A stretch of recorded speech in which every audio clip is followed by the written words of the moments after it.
kabar pemirsa TVR Parlemen dimanapun Anda berada? Berjumpa lagi dalam program TVR 17 bersama saya Diva Rizka.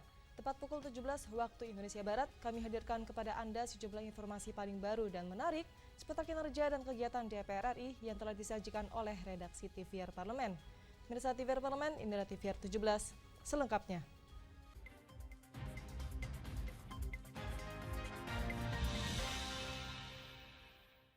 Pemirsa, pada rapat paripurna hari ini, DPR RI menetapkan 25 rancangan undang-undang kabupaten kota di wilayah Sumatera, Bali, dan NTB, serta 27 rancangan undang-undang kabupaten kota yang ada di Pulau Jawa. Rancangan undang-undang tersebut menjadi usul inisiatif DPR RI. Pengajuan pembahasan seluruh rancangan undang-undang kabupaten kota tersebut didasari landasan hukum yang dipakai selama ini, yang masih menggunakan konstitusi era kolonial. Rapat paripurna DPR RI hari ini menetapkan 25 RUU Kabupaten Kota di wilayah Sumatera, Bali, dan NTB, serta 27 RUU Kabupaten Kota yang ada di Pulau Jawa menjadi usul inisiatif DPR RI.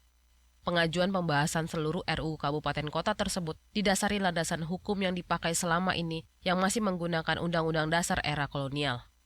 Anggota Komisi 2 DPR RI Agung Widiantoro mengatakan, banyak kabupaten dan kota di Indonesia dibentuk pada masa Republik Indonesia Serikat yang berdasarkan pada Undang-Undang Dasar Sementara 1950. Akibatnya, banyak undang-undang provinsi maupun undang-undang kabupaten kota yang masih dipakai sampai sekarang tidak sesuai lagi dengan perkembangan tata negara saat ini. Pembentukan RUU Kabupaten Kota akan dikaji dan disesuaikan dengan nilai keindonesiaan saat ini dan memberi ruang bagi pengembangan potensi besar yang dimiliki daerah sesuai karakteristik masing-masing kabupaten kota. Karena selama ini kita abai, kita lalai produk-produk hukum yang kita miliki tentang pembentukan otonomi daerah ini, pembentukan daerah kabupaten kota dan provinsi masih menggunakan regulasi aturan tinggalan kolonial. Dari aspek kesejarahan, baik itu landasan berdirinya, sejarah lahirnya daerah kabupaten, kota, dan provinsi ini kita maksimalkan sesuai dengan rasa keindonesiaan. Agung Widiantoro berharap penyusunan RUU Kabupaten Kota tersebut mampu mendorong dan mempercepat tercapainya kesejahteraan masyarakat setempat serta kedaulatan NKRI. Mario dan Temi, TVR Parlemen, melaporkan. Salah satu permasalahan yang timbul pada pelaksanaan penerimaan peserta didik baru atau PPDB 2024 adalah sistem zonasi. Salah satu praktek kecurangannya adalah pemalsuan data di kartu keluarga. Anggota Komisi 10 DPR RI menyoroti sistem zonasi belum bisa diimplementasikan dengan baik dalam PPDB. Salah satu permasalahan yang timbul pada pelaksanaan penerimaan peserta didik baru atau PPDB 2024 adalah sistem zonasi. Salah satu praktek kecurangannya adalah pemalsuan data di kartu keluarga. Anggota Komisi 10 DPR RI menyoroti sistem zonasi belum bisa diimplementasikan dengan baik dalam PPDB. Menurut Lisda Hendra Joni, pemerintah seharusnya mengutamakan pembenahan infrastruktur sekolah sebelum menerapkan sistem zonasi dalam PPDB. Misalnya kelengkapan sarana dan prasarana sekolah dan kualitas tenaga pendidik. Ketersediaan sekolah-sekolah dengan jumlah yang sesuai populasi suatu daerah dan pemenuhan operasional sekolah secara merata merupakan kewajiban negara sesuai amanat konstitusi. Ya kalau kita lihat kan masih banyak juga sekolah-sekolah yang tidak sesuai.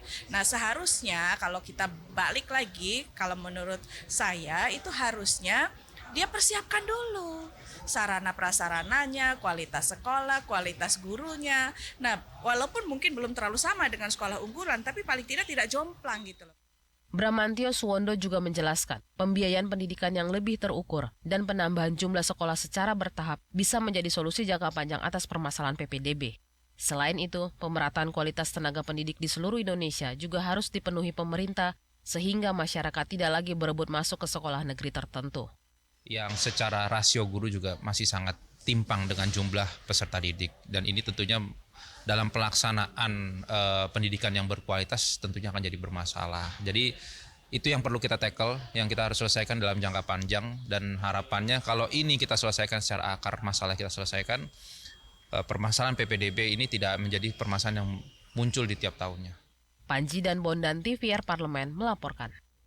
Pemerintah menetapkan anggaran makan satu orang warga binaan kemasyarakatan di Indonesia sebesar Rp17.000 hingga Rp20.000 per hari, tergantung wilayah masing-masing.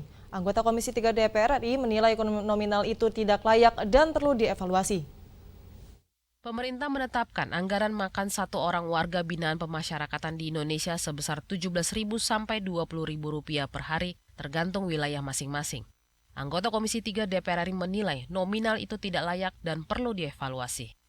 Usai peninjauan ke Lapas Kelas 1 Makassar pagi tadi, Supriyansa mengungkapkan anggaran makan Rp20.000 untuk 3 kali makan dalam satu hari termasuk air minum tidak bisa memenuhi standar kandungan gizi yang dibutuhkan seseorang. Dengan nominal itu, warga binaan akan makan hanya dengan lauk seadanya. Komisi 3 DPR RI akan memperjuangkan kenaikan anggaran makan bagi warga binaan, serta meminta Kementerian Hukum dan HAM melakukan perbaikan tata kelola lapas agar lebih profesional. Itu adalah menu-menunya pun dilihat. Dan memang ada satu hal yang menjadi perhatian kita di Komisi 3 bahwa anggaran untuk makan warga binaan itu di seluruh Indonesia, karena ini masih berlaku, itu baru Rp20.000 per 3 kali makan. Bisa dibayangkan itu menu-menunya seperti apa, dan saya kira tadi setelah disampaikan Pak Adis Kadir sebagai pimpinan kita pada hari ini, mereka akan mengevaluasi itu dan tentu ini akan menjadi perhatian kita di Komisi 3 supaya bisa ditingkatkan anggaran itu Rp20.000 3 kali makan. Bisa dibayangkan itu apa yang dimakan dalam Rp20.000 bagi 3. Pada kesempatan ini, Supriyansa memberi apresiasi atas kinerja Kalapas Kelas 1 Makassar yang terus berupaya memberikan pelayanan dan fasilitas yang baik bagi seluruh warga binaan. Hal itu mampu menciptakan suasana kondusif dan disiplin di lingkungan lapas. Dari Sulawesi Selatan, Fajar Ilhami, TVR Parlemen melaporkan. Kekayaan alam dan budaya Indonesia sejatinya merupakan potensi besar untuk menggiatkan sektor pariwisata. Di tengah dinamika global, pariwisata diharapkan tidak hanya menjadi sektor pendukung, tetapi sudah selayaknya menjadi bagian integral dalam pembangunan ekonomi nasional. Kami hadirkan informasinya sesaat lagi, tetaplah di TVR 17.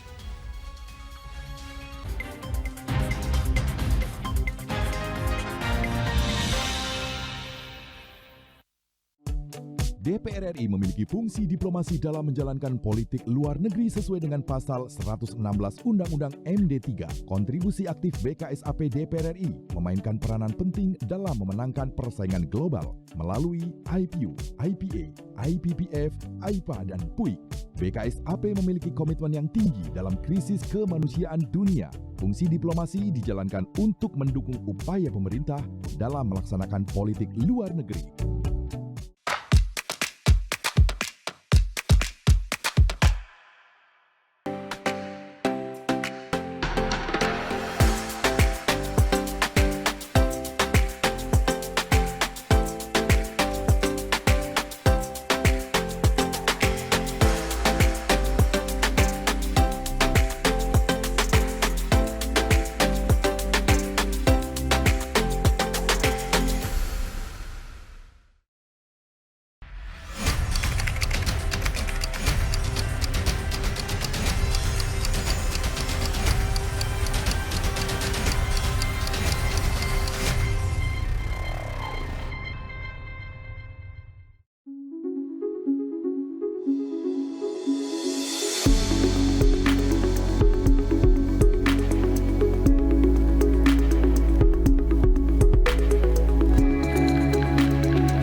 Terima kasih karena Anda masih bersama kami di TVR 17.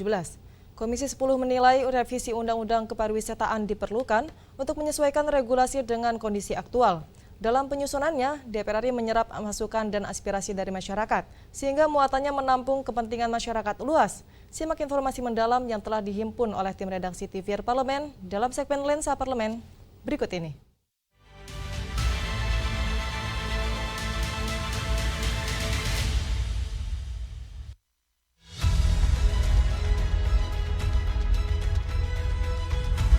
Kekayaan alam dan budaya Indonesia sejatinya merupakan potensi besar untuk menggiatkan sektor pariwisata. Apalagi di tengah dinamika global seperti kemajuan teknologi dan adanya perubahan gaya hidup, pariwisata diharapkan tidak hanya menjadi sektor pendukung. tetapi sudah selayaknya menjadi bagian integral dalam pembangunan ekonomi nasional. Oleh karena itu, Komisi 10 menilai revisi Undang-Undang Kepariwisataan diperlukan untuk menyesuaikan regulasi dengan kondisi aktual. Wakil Ketua Komisi 10 DPR RI Abdul Fikri Fakih menyatakan, revisi Undang-Undang Nomor 10 Tahun 2009 itu ditargetkan selesai dalam satu masa sidang. Harapan yang ini kan tinggal proses ya, tinggal satu masa sidang. Mudah-mudahan keburu ya. Mudah-mudahan dalam satu masa sidang ini diskusi dengan pemerintah itu tidak terlalu berlarut-larut karena kita sudah berdebat, berdiskusi dengan stakeholder, dan masukan-masukan ini harusnya menjadi catatan karena tidak seluruhnya dituangkan dalam undang-undang. Lalu undang-undang tidak boleh ngunci, undang-undang tidak boleh sampai detail. Terkait penyusunan Undang-Undang Kepariwisataan, Komisi 10 DPR RI melakukan kunjungan ke beberapa provinsi untuk menyerap masukan, sehingga nantinya RUU Kepariwisataan dapat membawa manfaat bagi masyarakat luas. Nah, kita ingin pariwisata kita betul-betul bisa dinikmati oleh seluruh masyarakat, bukan hanya Indonesia tapi oleh dunia. Nah, oleh karena itu kita perlu beri pagar. Ya, pagar inilah undang-undang kita ini agar daerah tujuan wisata itu bisa lebih baik, kemudian dampaknya kepada masyarakat sekitar bisa dinikmati, kemudian lagi ya bagaimana wisata itu betul-betul bermanfaat bagi masyarakat banyak. Sementara anggota Komisi 10 DPR RI Andreas Hugo Pareira menekankan pentingnya kepemilikan area wisata oleh masyarakat lokal. Hal itu semestinya turut diatur dalam undang-undang agar masyarakat lokal sebagai tuan rumah tidak tersisihkan. Tidak kalah penting, bahkan menurut saya ini bagian yang penting, yaitu pengembangan sumber daya manusia, sehingga tempat di mana akan menjadi destinasi itu ya masyarakat lokal harus menjadi tuan rumah di tempat-tempat destinasi tersebut. Jangan sampai kita ya membangun destinasi pariwisata kemudian masyarakat lokal menjadi tamu, bahkan menjadi tersisihkan dari tempat mereka di mana mereka hidup. Undang-undang tentang kepariwisataan sudah 15 tahun tidak diperbaharui. Oleh karenanya, pengumpulan data faktual diperlukan untuk kebutuhan revisi undang-undang. Sehingga pariwisata Indonesia tidak hanya mengedepankan jumlah wisatawan, tetapi juga kualitas pariwisatanya, baik dari sisi objek wisata maupun sumber daya manusia.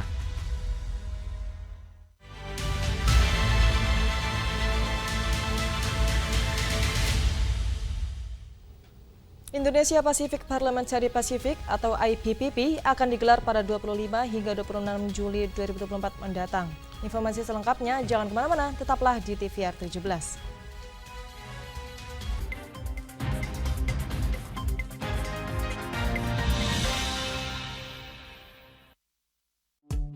DPR RI memiliki fungsi diplomasi dalam menjalankan politik luar negeri sesuai dengan pasal 116 Undang-Undang MD 3. Kontribusi aktif BKSAP DPR RI memainkan peranan penting dalam memenangkan persaingan global melalui IPU, IPA, IPPF, AIPA, dan PUIK.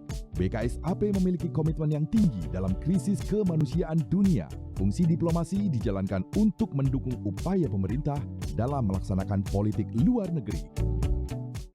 Selamat datang di Biro Pemberitaan Parlemen. Anda memasuki kawasan zona integritas menuju wilayah bebas dari korupsi atau WBK dan wilayah birokrasi bersih dan melayani atau WBBM.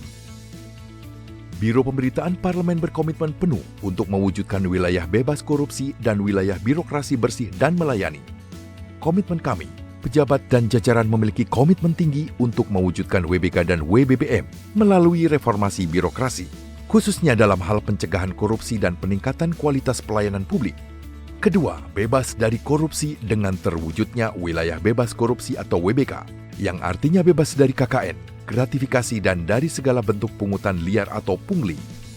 Terakhir, pelayanan prima dengan terwujudnya wilayah birokrasi bersih melayani, yaitu dengan meningkatnya kualitas pelayanan publik dan tercapainya kepuasan masyarakat terhadap pelayanan.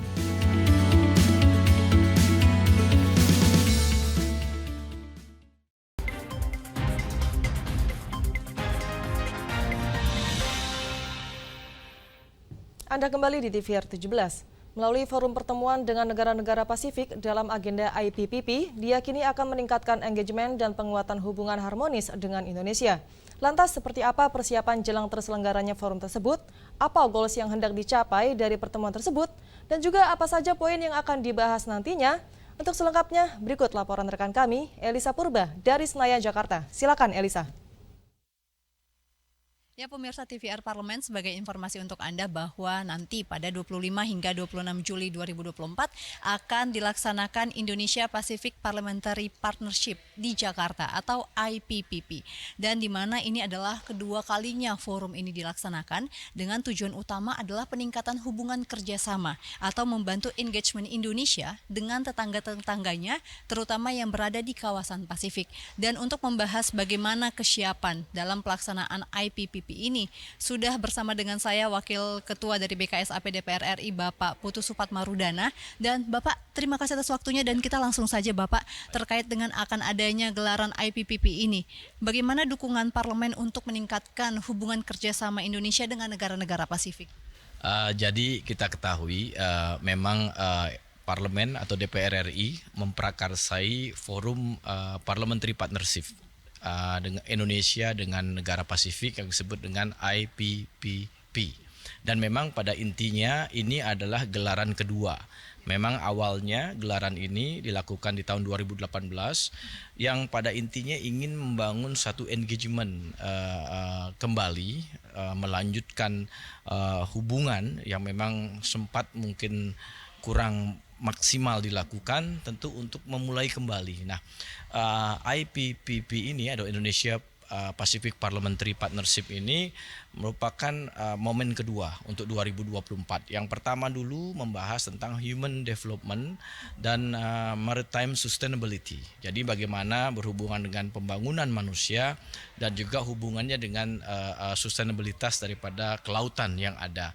Yang kedua ini membahas tentang connectivity dan inclusive development. Jadi bagaimana hubungan konektivitas antara Indonesia dengan negara Pasifik dan juga dalam hubungan bagaimana pembangunan harus juga memberikan manfaat kepada masyarakat di kawasan ini yaitu Pasifik dan juga terus menjaga lingkungan karena kita ketahui isu climate change juga isu yang besar dan penting untuk di-tackle atau ditangani di kawasan Pasifik karena negara-negara Pasifik banyak negara kepulauan.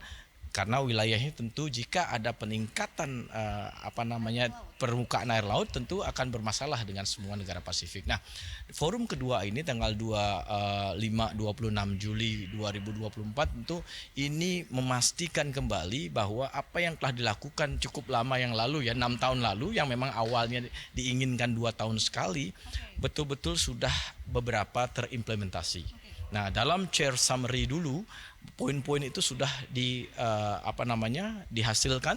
Tentu dalam forum yang 2024 ini memastikan sejauh mana implementasi dilakukan dan kita ingin pada forum ini lebih maksimal lagi melakukan engagement. Harapannya lembaga yang tadinya atau forum ini hanya bersifat partnership, parliamentary partnership, ke depan bisa menjadi parliamentary assembly.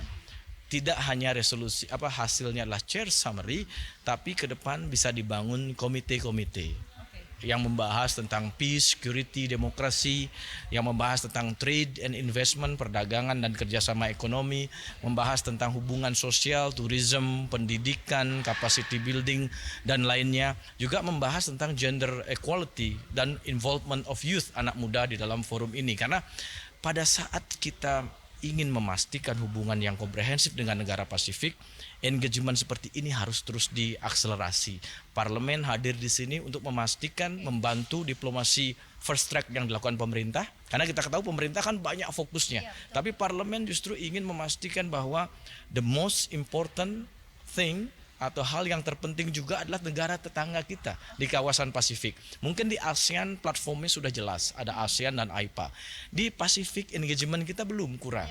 Ya, mungkin harus diakselerasi. Parlemen mengambil peran yang strategis untuk memastikan pemerintah melakukan diplomasi dan implementasi, mendukung berbagai kerjasama itu, menjaga stabilitas, keamanan, dan juga demokrasi di kawasan Pasifik ini. Indonesia juga Indonesia dan Pasifik.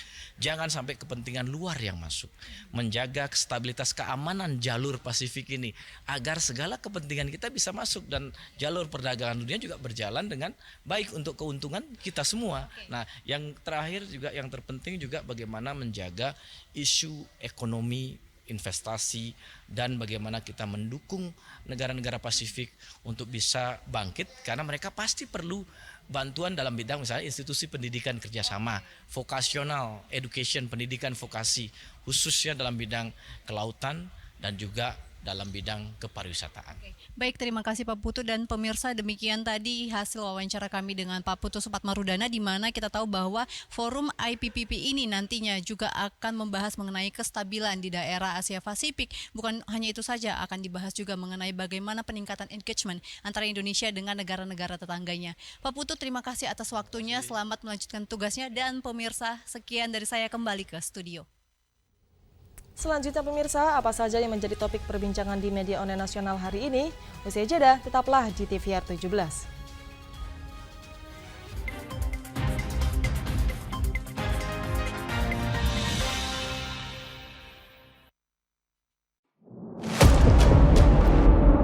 Sini ditambang. Konflik yang terjadi, Sini tidak mengizinkan.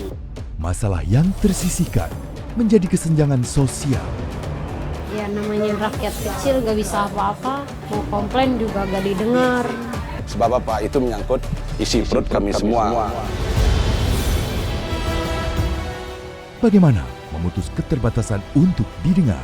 Jadi kalau misalnya masyarakat sudah merasa tidak lagi ada yang memperjuangkan aspirasinya, maka masyarakat memang sangat berhak untuk meminta dewan yang mewakili mereka di parlemen. Kami menyusuri batas-batas peristiwa, mengurai berbagai polemik yang terjadi, meluruhkan suara-suara marginal, menjadi nyata dalam setiap aspirasi, melaksanakan tugasnya sebagai wakil rakyat. Saksikan Aksi Dewan setiap hari Senin dan Rabu pukul 10.30 waktu Indonesia Barat, hanya di TVR Parlemen.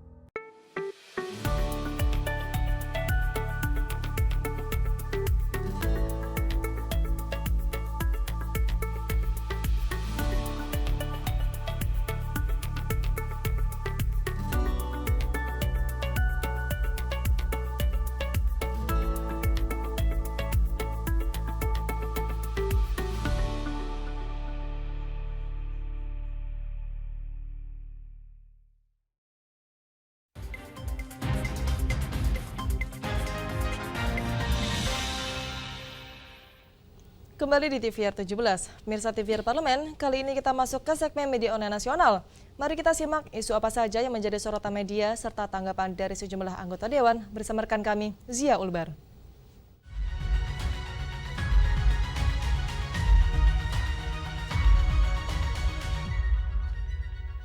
Terima kasih Diva dan pemirsa, mari kita simak berita apa saja yang menjadi headline di media online pada hari ini.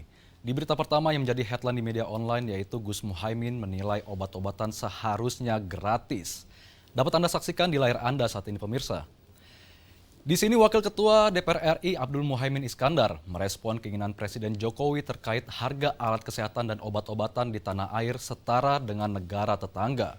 Keinginan pemerintah tersebut tidak menjadi persoalan, namun alangkah lebih baiknya jika obat-obatan gratis baik setiap warga negara Indonesia.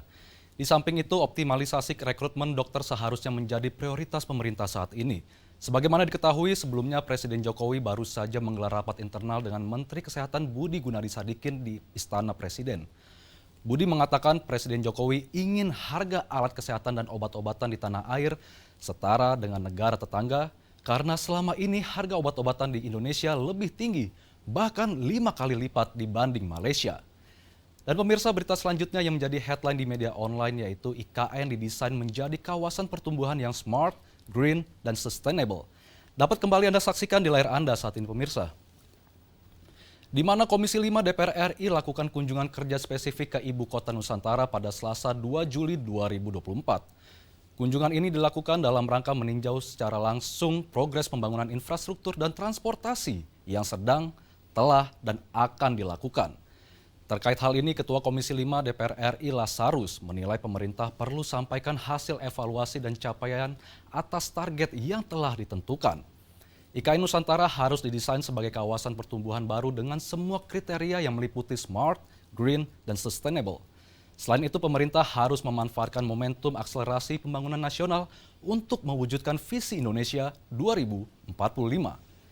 Dan pemirsa, itu tadi headline di media online pada hari ini, yaitu Gus Muhaimin menilai obat-obatan seharusnya gratis, serta IKN didesain menjadi kawasan pertumbuhan yang smart, green, dan sustainable. Sekian dari saya, kembali ke rekan Diva.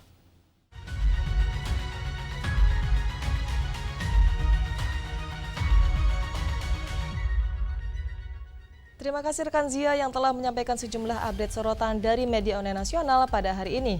Mirsa, segmen media online tadi sekaligus menutup program TVR 17 edisi sore hari ini. Saya Diva Rizka beserta seluruh kru TVR Parlemen yang bertugas mengucapkan terima kasih dan pamit undur diri dari hadapan Anda. TVR Parlemen, referensi Indonesia.